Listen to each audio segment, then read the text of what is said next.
तब आप लोग कैसे होंगे? मुझे ऐसा है कि आप लोग ठीक होंगे। और रही बात कल की लेक्चर में, लेक्चर 1 की, तो कल लेक्चर 1 में हम मोलालिटी और मोलारिटी पढ़ा चुके थे।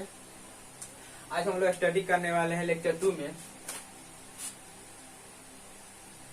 नॉर्मलता के बारे में, नॉर्मलिटी। ठीक है, तो नॉर्मलिटी क्या होती है इसके बारे में थोड़ा बात कर लेते हैं।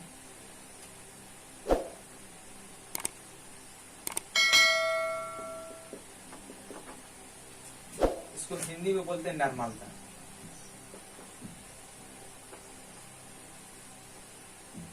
देखिए, नॉर्मलता को हम कैपिटल एन से डिनोट करते हैं। इसकी डिफिनेशन के बारे में बात करने से पहले इसकी पहले फॉर्मूला लिख लेते हैं। ऐसा किया जाए कि मतलब कि फॉर्मूला देखकर उसका डिफिनेशन बनाया जाए। अभी से प्रयास किया जाए कि उसको डिफाइन करने से पहले फॉर्मूला देखा जाए, फॉर्मूला देखते हुए उसका डिफिनेशन हम लोग ऐसा करें, हम लोग ऐसा कोशिश करें हम लोग कि फॉर्मूला देखे और उसका डिफिनेशन बोल दे। तो क्या होता है कि फॉर्मूला याद करो, फिर ये डिफिनेशन फॉर्मूला याद करो, उसके बाद सूत्र याद करो, डिफिनेशन याद करो, बहुत प्रॉब्लम होता है। ये दो चीज बार बार याद करने पड़ती है। तो उससे अच्छा ये रहेगा कि हम लोग केवल फॉर्मूला याद कर लेते हैं, डिफिनेशन अप्रूव ही बन जाएगी। देखिए, नॉर्मलता की फॉर्मूला क्या होती है? Capital M is equal two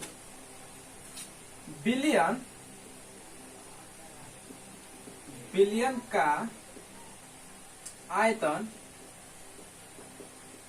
litre में उपस्थित विलेय का ग्राम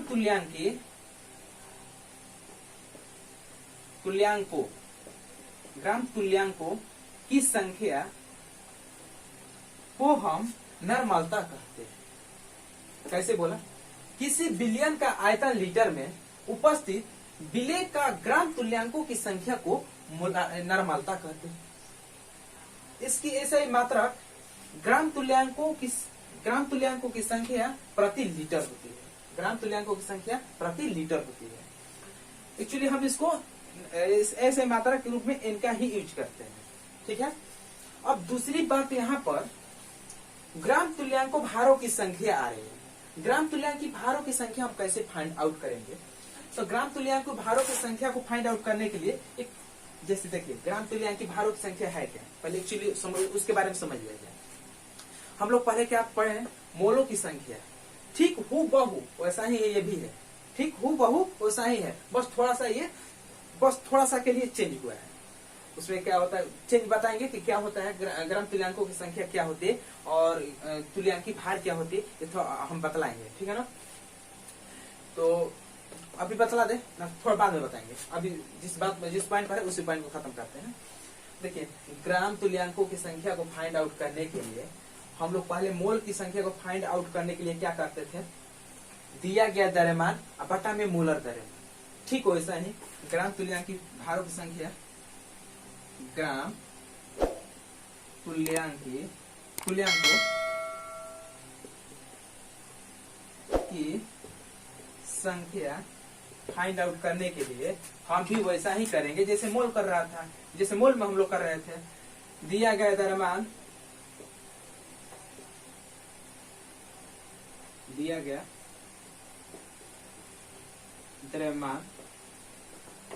बटा में,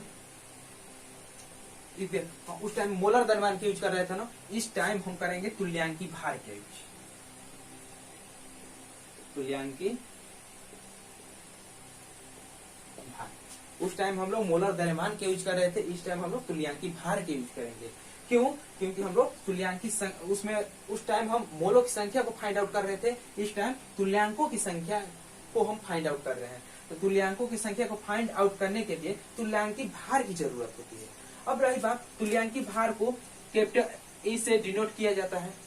अब तुल्यांकी भार अलग अलग सब्स्टिट्यूएंट्स के लिए अलग अलग होते हैं, अलग अलग उसकी विधि होती है। जैसे मान लीजिए हमको अम्ल जैसे H2SO4 का तुल्यांकी भार निकालना हो तब हमको क्या करना पड़ेगा? उसके बाद दूसरी बात, तुल्यांकी भार निकालना हो तब क्या करना पड़ेगा? उसके बाद मान लीजिए NaCl NaCl का तुल्यांकी भार निकालना होगा, तब क्या करेंगे, ये क्या है, ये अम्ल है, उसके बाद NaCl HCl क्या है, अम्ल है, उसके बाद MgOH का होल ट्वाइस क्षार है, उसके बाद ये क्षार है, ये लवण है, उसके बाद ऐसे हो गया। उसके बाद मान लीजिए NaCl माइनस प्लस, ये भी आयन भी होता है, पर कितने प्रकार का होगा, एसिड हुआ, क्षार हुआ, लवण हुआ, आयन हुआ, उसके बाद हाँ एक एलिमेंट होता है, एलिमेंट अब छोड़ दीजिए। मान लीजिए जैसे हमको एल्युमिनियम का तुल्यांकी भार निकालना है, ओनली फॉर एल्युमिनियम का। जैसे मान लीजिए हमको क्लोरीन का क्या निकालना है, तुल्यांकी भार निकालना है, तो एक्चुअली तुल्यांकी भार का फॉर्मूला होता क्या है, उसके बारे में बात किया जाए। तुल्यांकी भार का फॉर्मूला ये होता है, तुल्यांकी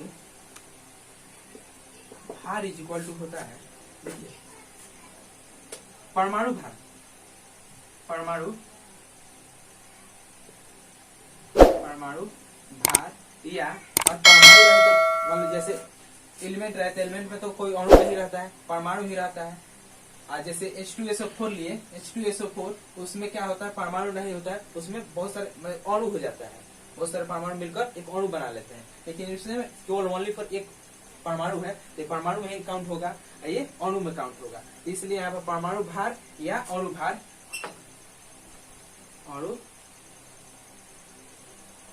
भार। अब बटा में क्या करेंगे, बटा में हम x मान लेते हैं। अब x में क्या होगा, x को हम बताएंगे कि क्या क्या होगा। x एक्चुअली होगा क्या कि एसिड के लिए x अलग होगा, बेस के लिए अलग होगा, सैल्ट के लिए अलग होगा, एलिमेंट के लिए अलग होगा, और ये आयन के लिए अलग होगा, सबके लिए x का मान चेंज होगा। अब क्या क्या बस x का मान कहाँ कहाँ चेंज होगा, कैसे कैसे चेंज होगा, इसी के बारे में हम लोग अध्ययन करेंगे अभी। सो अभी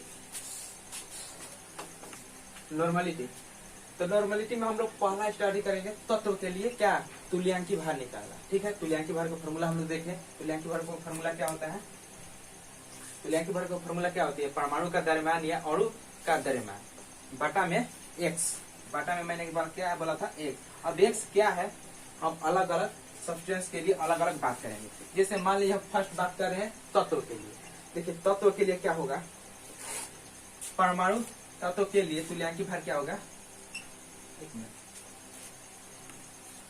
तत्व के लिए तुल्यांकी भार क्या होगा, तुल्यांकी भार, तत्व के लिए तुल्यांकी भार ये होगा कि देखिए तत्व क्या है, तत्व की परमाणु द्रव्यमान हो सकती है, अणु द्रव्यमान नहीं हो सकती है, क्योंकि एलिमेंट जो होता है ओनली फॉर अकेले होता है, तो उसमें होता है परमाणु भार, परमाणु भार, परमाणु भार बटा में होगा आपका संयोजकता, वैलेंसी। अब रही बात संयोजक, परमाणु भार जो भी है, वैलेंसी क्या होगी, कैसे होगी, इसके बारे में बात में मतलब कितना लड़के लोग ये पता नहीं रहता कि वैलेंसी क्या होती है, कैसे होती है। देखिए आज वैलेंसी के बारे में थोड़ा सा शॉर्टकट में बता देते हैं कि वैलेंसी क्या होती है। जैसे हम बात करें एल्युमिनियम,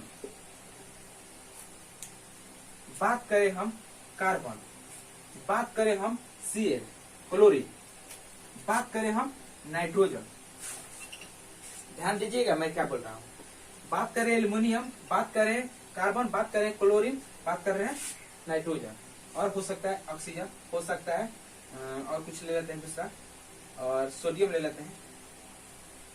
देखिए पहला, एल्युमिनियम के बाहरी कक्षक में कितने इलेक्ट्रॉन होते हैं, एल्युमिनियम के बाहरी कक्षक में कितने इलेक्ट्रॉन होते हैं,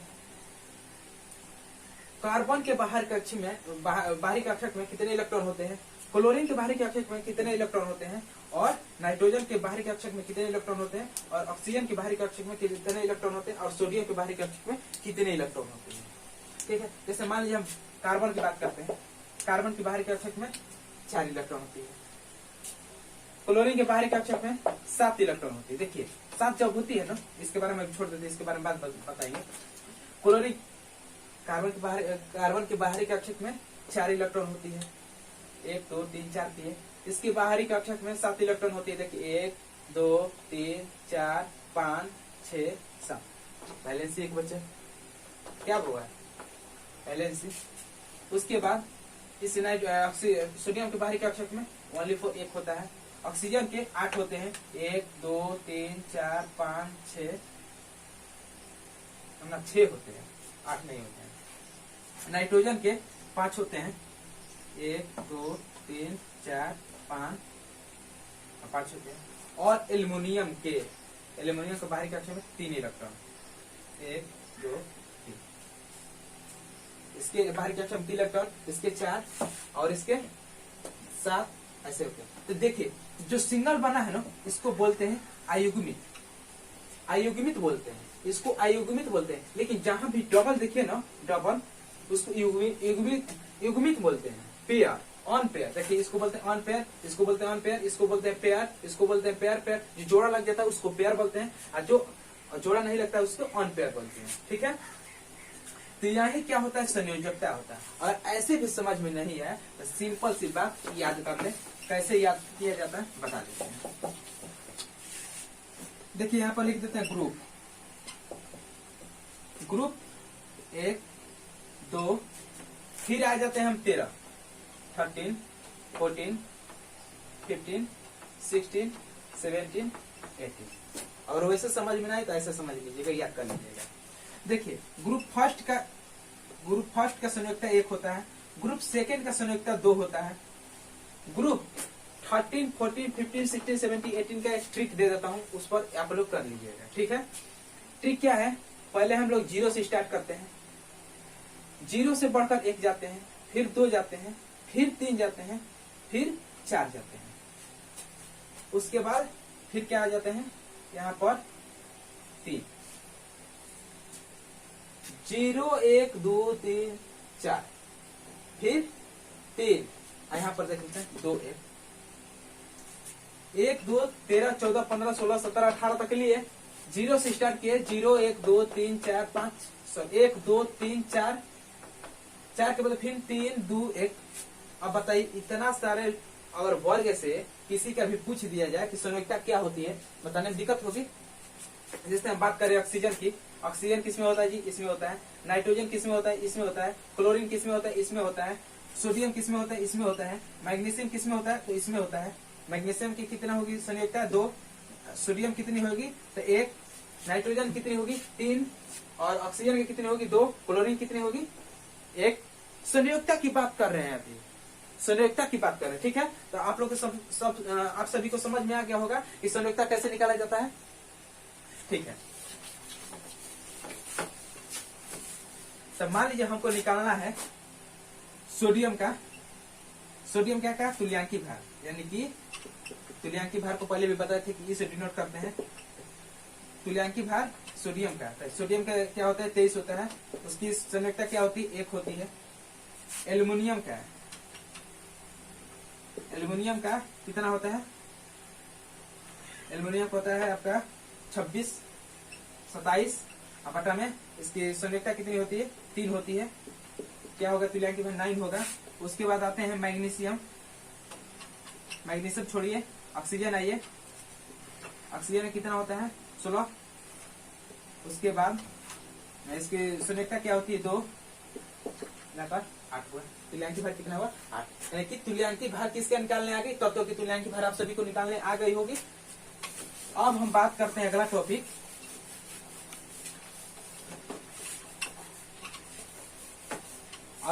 है आप लोग का सेकेंड,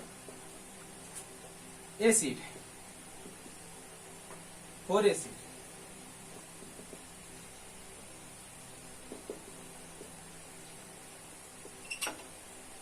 अम्ल के लिए। ठीक है, देखिए अम्ल के लिए क्या होता है, अम्ल तो हम जानते हैं कि एसिड क्या होता है, बहुत सारे परमाणु मिलकर बने होते हैं। तो उसमें हम लोग क्या यूज करेंगे, अणु द्रव्यमान, अणु भार। तो तुल्यांकी भार एसिड इज इक्वल टू क्या होता है जी, अणु भार बटा में संयोजकता यूज करेंगे नहीं, यहाँ पर संयुक्ता यूज नहीं करेंगे। यहाँ पर अम्ल की बात हो रही है ना, तो यहाँ पर क्षारकता यूज करेंगे। क्षारकता। अब देखिए क्षारकता क्या होती है, देखिए हम बता देते, वो भी कुछ ज्यादा कुछ नहीं है, क्षारकता हम बता देते हैं 1 मिनट में।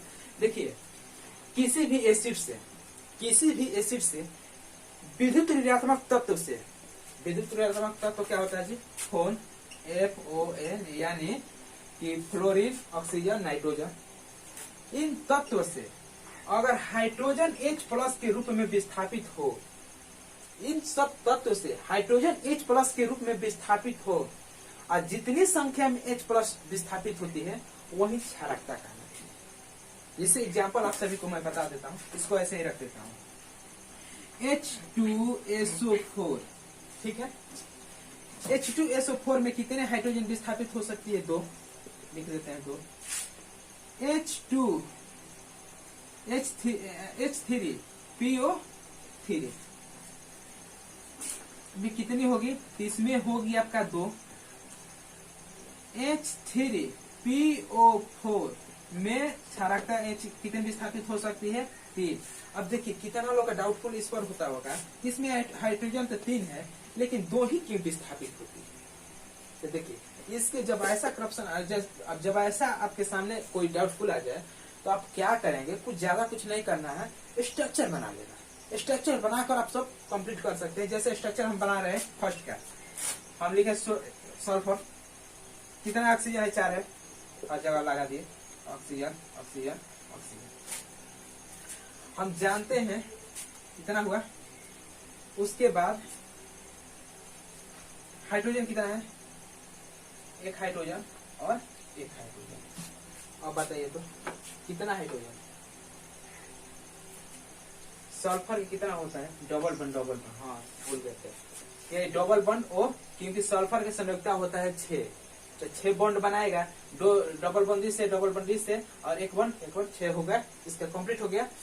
और उसके बाद ऑक्सीजन का 2 होता है, तो 2 इस साइड और 1 इस साइड, ऐसे करके स्ट्रक्चर बना लिया।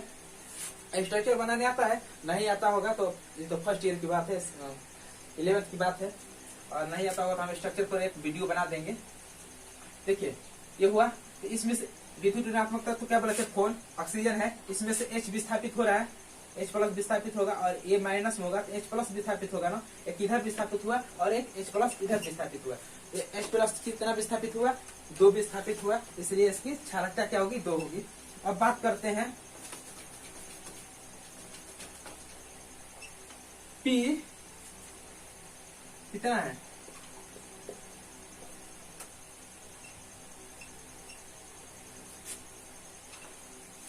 और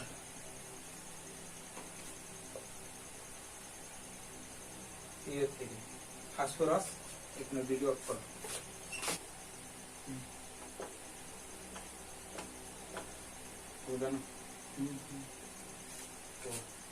हाँ देखिए फास्फोरस के पास कितने वैलेंसी होती है, 5 होती है। डबल बॉन्ड एक O से डबल बॉन्ड बना ली, और एक O से सिंगल, एक O से सिंगल, यानी कि O मेरा तीनों हो गया। अब बचा क्या, हाइड्रोजन 3 को बचा है। तो देखिए अभी फास्फोरस को भी एक बॉन्ड बनाना है, तो एक हाइड्रोजन से बना लेगा, ठीक है। उसके बाद अब देखिए 2 हाइड्रोजन बचा है, एक हाइड्रोजन इससे लग गया और एक हाइड्रोजन इससे लग गया।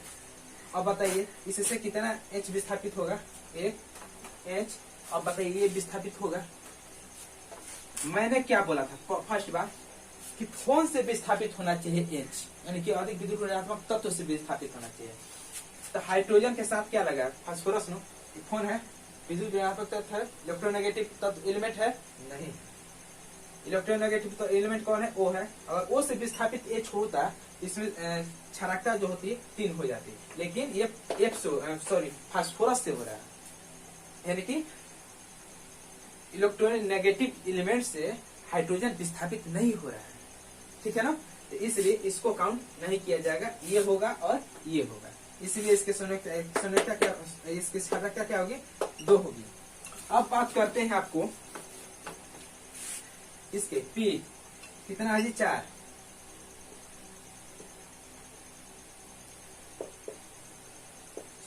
O हाइड्रोजन कितना है जी, हाइड्रोजन 3, 5 होती है इसकी। 5 में 4 बॉन्ड बना तो एक से डबल कोई बन जाएगा। उसके बाद एक हाइड्रोजन और एक हाइड्रोजन। अब देखिए तो फास्फोरस की 5 संरचना 5 बॉन्ड बना ली, ऑक्सीजन की 2 बॉन्ड बना ली, ऑक्सीजन की 2 बॉन्ड बना ली, ऑक्सीजन की 2 बॉन्ड बना ली। H कितने पे स्थापित हो सकता है? 1 2 3, इसकी संरचना 3। ठीक है, ये सब समझ में आ गया होगा। हाँ, तो मान लीजिए अगर H2SO4 का हमको ये निकालना हो, एक एग्जाम्पल भी दे देते हैं। H2SO4 का हमको क्या तुल्यांकी भार निकालना हो, तब क्या करेंगे? H2SO4 का जब परमाणु भार निकालेंगे, अणु भार निकालेंगे, तो अणु भार में क्या होगा? देखिए 2 प्लस इसका होगा 32 32, इसका होगा 16 × 4 इज इक्वल टू, इसकी क्षारकता क्या है? 2 है ना, 2। अब ऐड करेंगे, तो ऐड करने के बाद multiple 64 plus 34 by 2 98 by 2 option आ गया आपका 4 9, यानी कि इसकी इक्विवेलेंट मास कितनी आ गई? 49। ठीक है ना। अब अगला बात करते हैं हम लोग टॉपिक।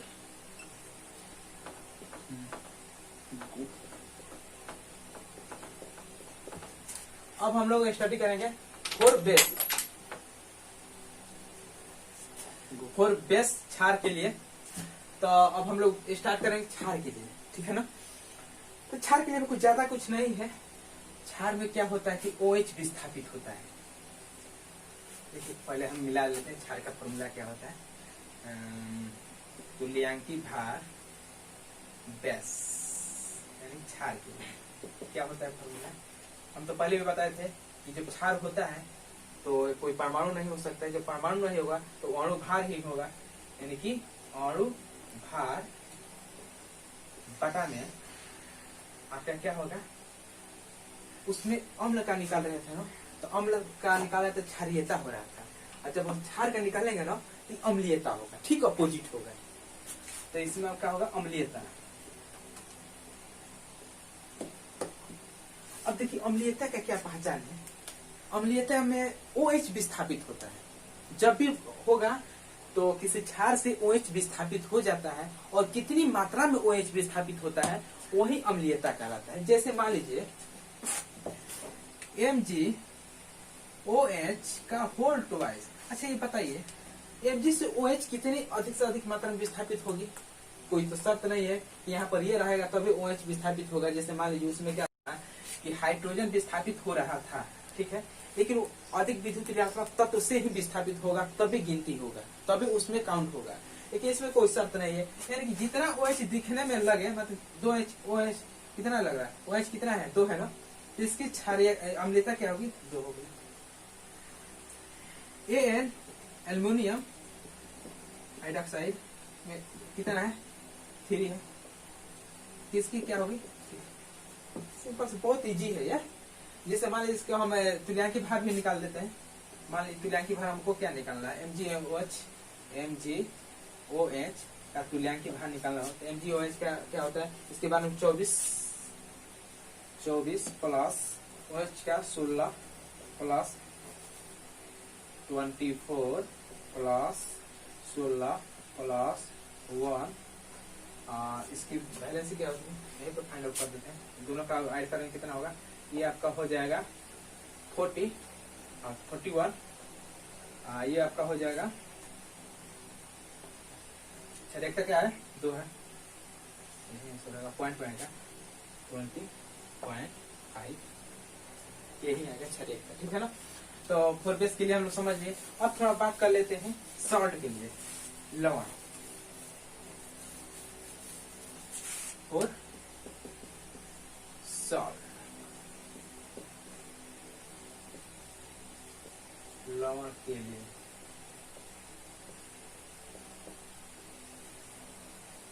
फोर साल्ट लवण के लिए हम बात कर लेते हैं। फोर साल्ट लवण में ये होता है कि देखिए जैसे NaCl है ना, क्या बात करें तुल्यांकी भार सॉल्ट के लिए।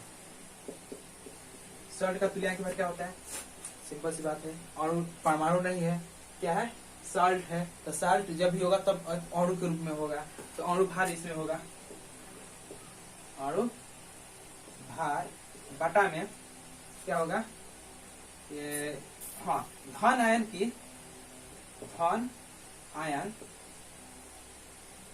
की संख्या, मैंने क्या बोला अणु भार बटा में धन आयन की संख्या, यानी कि उसमें देखेंगे जैसे साल्ट हो गया, कोई साल्ट ले लेते हैं, हम साल्ट ले लेते हैं Na2CO3, इसमें हम देखेंगे कि धन आयन की संख्या कितनी है।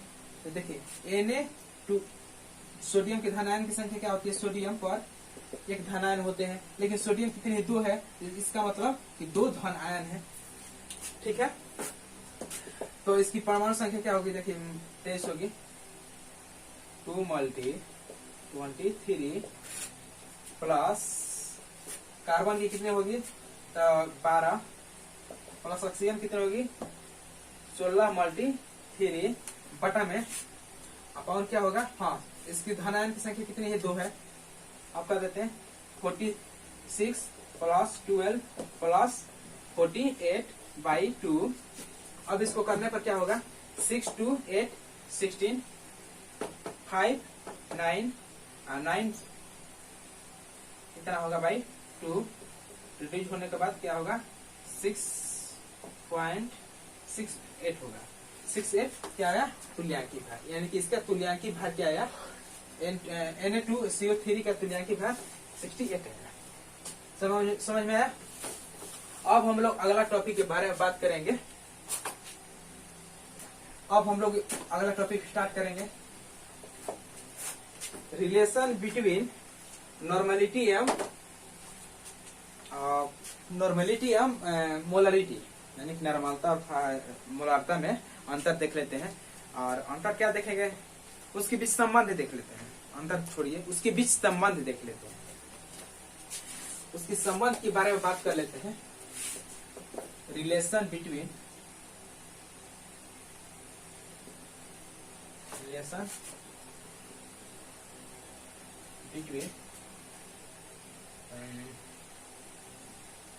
molarity and normality.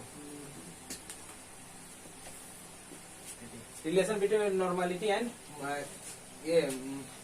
molarity and normality।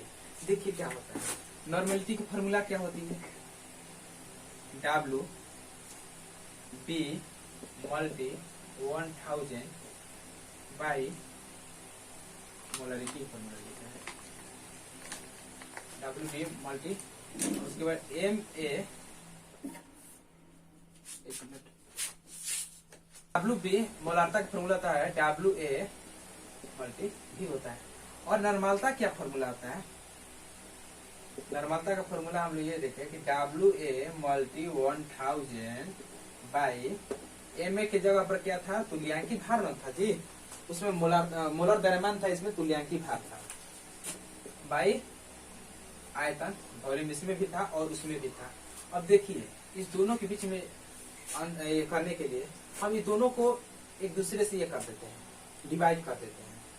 तो डिवाइड करने के बाद हमको ये चलता है कि WA से W गया, WA से W कटा, 1000 से 1000 हटा, V से V गया, उसके बाद अब बच्चा क्या है, ध्यान दीजिएगा यहाँ पर n जो है ना n ऊपर आएगा, n/1 लिख सकते हैं, n/1 लिख सकते हैं, m/1 और n/1 लिख सकते हैं। तो लिख दिए 1 बटा में n/1। उसके बाद अभी ऊपर क्या बचा है, तो ऊपर कुछ नहीं बचा है, यानी कि एक बचा है, और नीचे क्या बचा है MA मोलर द्रव्यमान बड़ा बटा, हाँ ये उसके बाद देखिए यहाँ पर ऊपर कुछ नहीं बचा है, नीचे क्या बचा है E बचा है। अब हम करेंगे क्या, कन्वर्ट करेंगे एक दूसरे को, M है ना M/N, और जब ये ऊपर जाएगा जब ये वाला ऊपर जाएगा तो 1/n होगा, ध्यान दीजिएगा 1/n होगा, इज इक्वल टू, फिर देखिए इसमें 1/ma मल्टी e ऊपर चला जाएगा और 1 नीचे। अब देखिए क्या होगा, m में x से मल्टी होगा तो क्या होगा, अब यहाँ पर आ जाते हैं, m में 1 से मल्टी होगा तो m होगा m, और ये एक में इससे मल्टी हुआ यानी कि m/n हुआ, इसमें से मल्टी हुआ था और इससे मल्टी हुआ था m/n हुआ, ठीक, इज इक्वल टू इसमें इससे मल्टी होगा तो e होगा और इसमें इससे मल्टी होगा तो ma होगा। इतना तक समझ में आया। अब देखिए जहां तक हम लोग ई के बारे में जानते हैं कि ई के बारे में तुल्यांकी भार को जब हम फाइंड आउट कर रहे थे तो तुल्यांकी भार में हम लोग यही देखे कि दिया गया द्रव्यमान यानी मोलर द्रव्यमान, परमाणु के द्रव्यमान या अणु का, जैसे अणु भार निकाल रहे थे या परमाणु भार, उसको एक तरह से मोलर द्रव्यमान भी बोल सकते हैं। तो मोलर द्रव्यमान ए में बाटा में हम क्या बोले थे, एक्स नो जी, एक्स बोल रहे थे ना, जो एक्स हम बता रहे थे कि अलग अलग सब्सटेंस के लिए अलग अलग मान होगा, जैसे अम्ल के लिए अलग तरीका से निकाले और क्षार के लिए अलग और साल्ट के लिए अलग निकाले, वो क्या है एक्स को चेंज किया ना, तो ma बटा में एक्स होता है। तो ये वाला मान हम यहाँ पर पुट करते हैं, कहाँ पर, ई के स्थान पर, तो पुट करते हैं m यहीं पर पुट कर देते हैं, ई के जगह पर क्या पुट करेंगे, ma बाई एक्स, ma का है मल्टी ma, ठीक है। अब देखिए ma से ma गया, कट गया, अब क्या बचेगा, अब बचा ये कि m/n is equal to 1/x, ठीक है, 1/x बचा। अब क्या होगा, जो n बराबर होगा, देखिए ये x जो है इस पर जाकर मल्टी हो जाएगा, अब यही होगा कि x m से मल्टी होगा या m x से मल्टी हुआ इज इक्वल टू n यहाँ पर चला गया, ये यहाँ पर आ गया और ये यहाँ पर यही तो हुआ, ठीक है। तो मेरा ये कितना आया, लास्ट में कितना आया, मेरा कितना बचा, प्रूफ हुआ तो क्या बचा कि mx मल्टी, सॉरी जो n है, n एक नॉर्मलिटी है, वो मोलरिटी के x के गुणक होगा, यानी कि मोलरिटी x के गुणक होगा तब जाकर नॉर्मलिटी निकलेगा। ये हम इसलिए बताएं कि मान लिया किसी कोई न्यूमेरिकल बना रहे हैं, उसमें मोलरिटी दिया गया है, ठीक है, और नॉर्मलिटी नहीं दिया गया है, तो हम फाइंड आउट कर सकते हैं, दोनों के बीच में रिलेशन रहेगा, तो नॉर्मलिटी नहीं दिया है तो हमको मोलरिटी में चेंज कर सकते हैं, और मोलरिटी दिया है तो नॉर्मलिटी में चेंज कर सकते हैं। हर एक दूसरे का रिलेशनशिप समझना चाहिए। जैसे हम एक वो भी नहीं बताए थे, जैसे हम ये भी नहीं बताए थे मोलरिटी और मोलालता में क्या डिफरेंस है और क्या मतलब संबंध क्या है। डिफरेंस के बारे में तो बात कर लिए थे, लेकिन संबंध के बारे में बात नहीं किए थे। तो संबंध उसका भी होता है 1/m इक्वल टू घनत्व, हाँ ऐसे ही होता है, घनत्व बाई कैपिटल, ये उसमें होता है, ठीक है ना। तो इसके बारे में बात न्यूमेरिकल बताते समय हम बात कर देंगे। तो हम लोग समझ लिए इसके बीच में संबंध। अब हम बात करेंगे थोड़ा सा इसके बारे में न्यूमेरिकल, ये न्यूमेरिकल, ठीक है। अब हम लोग एक न्यूमेरिकल देख लेते हैं। न्यूमेरिकल में दिया गया है,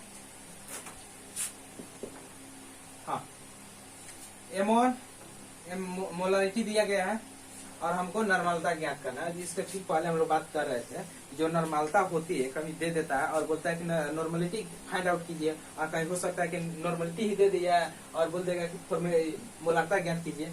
तो उसमें डिफरेंस मतलब एक दूसरे से कम्युनिकेशन होना चाहिए और रिलेशन होना चाहिए। तो उस वक्त पे हम इस पर एक न्यूमेरिकल करा देते हैं। m कितना दिया है 0.3 और इसमें क्या दिया है n कितना दिया है x कितना दिया गया। तो देखिए जहां तक हम लोग को पता है अभी पढ़े हैं कि H3PO3 में हम लोग को एक्स फाइंड आउट करना है, क्या है अम्ल है ना जी, तो अम्ल हम लोग को फाइंड आउट करना था, क्या फॉर्मूला कैसे कर रहे थे, देखिए पे कितना ओ है जी, 3 ओ है, तो ओ संयोजकता कितनी थी 5, 1 2 3 4, एक खोल दिया यहाँ पर, है ना। ये डबल बॉन्ड बना लेगा, ये सिंगल बॉन्ड, और हाइड्रोजन एक बॉन्ड बना लेगा, हो गए हैं। उसके बाद 2 हाइड्रोजन यहाँ पर, 1 हाइड्रोजन यहाँ पर, 1 हाइड्रोजन यहाँ पर और 1 हाइड्रोजन यहाँ पर। अब देखिए कितना हाइड्रोजन विस्थापित होगा, 2 हाइड्रोजन, इसकी एक्स की मान क्या होगी 2। अब हमको फाइंड आउट करना क्या, normality. Normality is equal to क्या होता है, एम मल्टी यानी कि एम एक्स, ये फॉर्मूला आता है जी। तो नॉर्मेलिटी हम फाइंड आउट करते हैं, मोलारिटी क्या होता है जी, मोलारिटी आपका है 0.3 और ये क्या है, एक्स की वैल्यू कितनी है 2, तो आपका आ गया नॉर्मेलिटी इज इक्वल टू 0.6, यही आपका होगा आंसर। 0.6 कहाँ पर है, ये ठीक है। और हाँ, यहीं तक वीडियो को स्टॉप किया जाए। और दूसरी बात, फर्स्ट बात ये है, फर्स्ट बात बोले ही कहा कि दूसरी बात बोलेंगे। फर्स्ट बात ये है कि थोड़ा ये चैनल को हर जगह ये कीजिए, शेयर कीजिए, और मेरे हर वीडियो अब लेक्चर वाइज, ये लेक्चर 2 था, अब कल लेक्चर 3, अगला वीडियो लेक्चर 3 आएगा, ये 2 था ना, ये 2 था, कल या अगला वीडियो लेक्चर 3 के रूप में आएगा, और जिसमें और आगे जो भी होगी टॉपिक उसके बारे में बताया जाएगा। और अधिक से अधिक बच्चों के पास शेयर कीजिए ताकि उन लोग का केमिस्ट्री में कोई प्रॉब्लम ना हो। और हाँ, जहाँ भी आप लोग केमिस्ट्री में प्रॉब्लम लगे कि हाँ यहाँ पर केमिस्ट्री हमको समझ में नहीं आता है और यहाँ पर ये, तो उसको क्या कीजिए, कमेंट में कर दीजिए। और हाल ही में मैं स्टार्ट करने जा रहा हूँ, कुछ ही दिन बाद मैं स्टार्ट करूंगा फर्स्ट ईयर का केमिस्ट्री का बेसिक जो भी होगा केमिस्ट्री, मतलब केमिस्ट्री पढ़ने से जो भी बेसिक सीखना चाहिए वो हम फर्स्ट ईयर का अपलोड करूंगा वीडियो। और सेकेंड ईयर का भी, मतलब 12th क्लास का भी मैं कुछ बेसिक क्लास स्टार्ट करूंगा, जिसमें हमारे बता देंगे, जैसे ये सब आज बिलियन है, बिलियन के बारे में जो बेसिक चीज बताना होता है कि लड़कों लोग को नहीं पता होता है, प्रसंकरण के बारे में नहीं पता है, हाइड्रेशन वगैरह मोल कंसेप्ट नहीं पता होता है, जैसे मान लीजिए स्ट्रक्चर बनाना, ये सब भी किसी को पता नहीं होता है। बहुत सारे लड़कों, किसी को तो नहीं बोल सकते, बहुत सारे लड़का ऐसे हैं जो जिन सबको ये सब पता नहीं होता है, तो उन लोगों के लिए हम स्पेशल वीडियो बनाएंगे, 12th क्लास के बेसिक लिख करके वीडियो बनाएंगे। और उसमें जो होगा बेसिक कंसेप्ट वो सब आप सबके पास अवेलेबल हो जाएगा। तो ठीक है, बाय, अगला वीडियो में मिलते हैं लेक्चर 3 में, बाय।